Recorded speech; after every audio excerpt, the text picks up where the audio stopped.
Hello and welcome to another video. I'm Daniel reporting live here from Gothenburg, Sweden. This is not financial advice, it's just me going through my own takes on my own positions and other stocks here on YouTube. So what are we going to go through today? Today we're going to go through my sum of the parts valuation on Amazon. Why should we do a sum of the parts valuation on Amazon? Well, for me mostly it's part of being able to understand the earnings calls. So firstly, it does make sense to separate them, but I haven't separated them down to its core parts of everything in their business. And the fact that it's very hard to do that is that they don't give you the numbers. I would love to see all the detailed numbers on Whole Foods, for example, but they don't do that. It's part of the US retail business inside of their earnings call, so it's very hard to separate it out. So I separate it out as much as they themselves do, and that in turn makes it easier to count on the profits going forward. So we can start by looking at the AWS section, where they have reported full 2026 numbers of 166 billion, and they had about a 35% margin on that business and a 25% yearly growth rate, which is very good.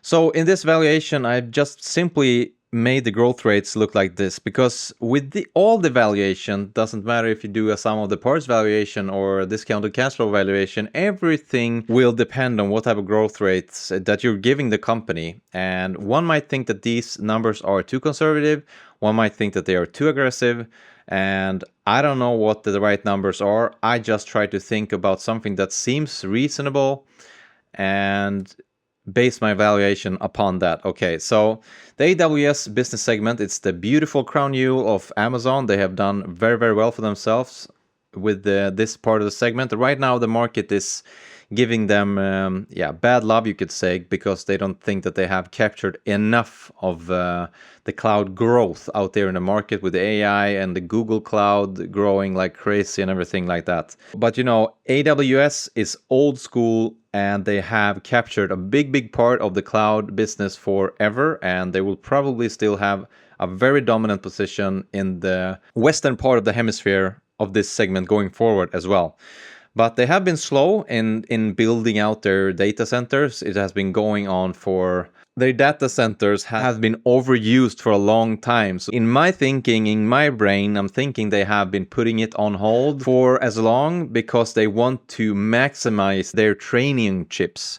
Their Trainium chips, which is their own custom silicon, has now beginning to come to a phase where it's actually usable. And that is, in my brain, a reason why they have waited so long into actually putting down all the capital into building all these new data centers. But they are investing the most of these big companies. I do believe that they will have a couple of years with really good growth rates in this company. Then I have counted on it slowing down a little bit. Still pretty high growth rates though. For 2026, I think that they will end up in a 25% growth rate here. I think that is in line with the analysts. And then I believe that they will have a good year in 2027 with a 35% growth rate, because then they will have more centers deployed, more things out there that will be able to capture a bigger part of the market than they would have been otherwise. And then I have counted on the growth rate going down 20%, 2020, 15.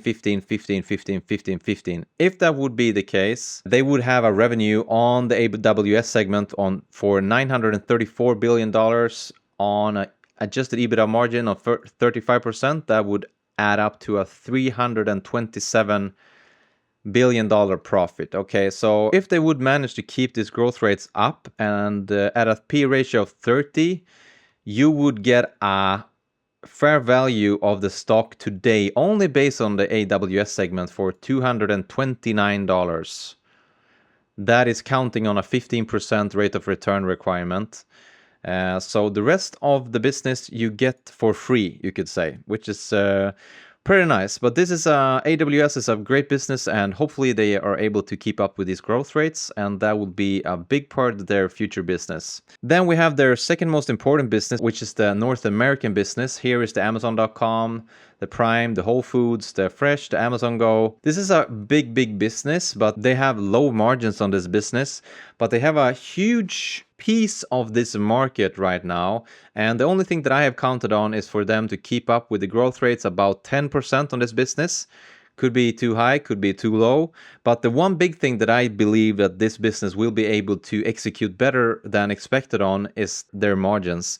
So I have counted on a 5% margin on this business going forward all of the years, but I do believe with autonomous logistics and also the robotics will be able to higher this margin by just like 2 percentage points or something like that. 2 percentage points on 600 to $1 trillion of revenue is huge, and it will make a huge difference if they're able to do this more effectively in the future. And I definitely believe Amazon, with all their businesses with these kind of hard things, will be able to better their margins a little bit over the long term. So that is a really nice thing that'd be nice to see. But anyways, in my sum of the parts valuation here, I count on 10% all the way up to 2036, and then I count on a 5% EBITDA margin, which would give us a net profit of 60 billion here, P ratio of 30 there. It would be $169 on the stock price. And we're gonna see when we put all of this together later on here in the video. Then we have the international business. This is their smallest business, but it's the global Amazon.com business. And it's still a pretty small portion of their whole business. It's big revenues, but not much profits. And I have counted on this segment to continue to grow with 11% every year.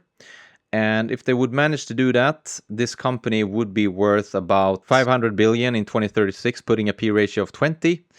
And it adds about the $50 to the future value of this company. So if we put all of this together, if they manage to keep up with these growth rates, and we put a P ratio of 30 on this business in the future, and we put a rate of required return of 15%, you have a fair value of this stock of $289 as of today. And it's trading at 209, 210, something like this at the date of this recording, which is the 26th of February 2026. So I see upside with this stock. It's cheap for being this kind of well-managed company, and I do believe that they are standing on several legs. They won't be SaaS-pocalypsed, if you could say that, which is very nice to feel. It's very nice to know that your company has several different legs that they're making considerable profits in, and that they're able to actually use the AI robotics going forward to maintain their market position and being able to grow healthily over the next coming 5 to 10 years. That is very, very important, and I do like Amazon. I'm gonna switch around some positions of mine and buy some Amazon stock today, I think. Yeah, it feels good, and I think it's gonna be a good return on that investment for the upcoming 5 to 10 years. So that's it for this video. I hope you found some value in it. Do you have any questions? Drop them down below. Elsewise, you have a great day.